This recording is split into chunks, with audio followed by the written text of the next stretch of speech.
Hello friends, आज आपण can या सहाय्यकारी क्रियापदाबद्दल शिकणार आहोत.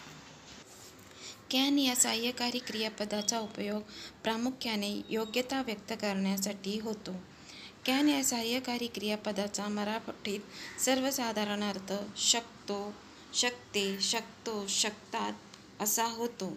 म्हणजे ज्या वाक्यांच्या शेवटी शकतो, शकते, शकतो, शकतात असा असेल तेव्हा कॅन या सहाय्यकारी क्रियापदाचा वापर केला जातो. कॅनचा formula subject plus can plus verb plus object आणि negative subject plus can plus not plus verb plus object असा होतो.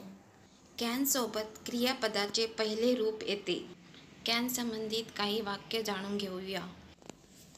मी अभ्यास करू शकतो. Formula subject plus can plus verb plus object. तर येथे सब्जेक्ट आय आहे आणि वर्ब स्टडी आहे, म्हणून आय कॅन स्टडी.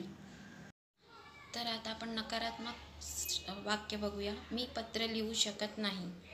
फॉर्म्युला आहे subject plus can plus not plus verb plus object. येथे तुम्ही कान किंवा कॅन नॉट वापरू शकता. इंग्लिशमध्ये ट्रान्सलेशन आहे I can't write a letter. चला मग आपण कॅन संबंधित अजून काही वाक्य जाणून घेऊया.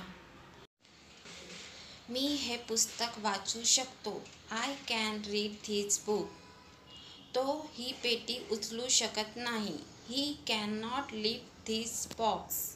मी इंग्रजी बोलू शकतो. I can speak English. मी हे सिद्ध करू शकते. I can prove this. तू आता जाऊ शकतोस. You can go now. आम्ही ट्रेनने प्रवास करू शकतो. We can travel by train.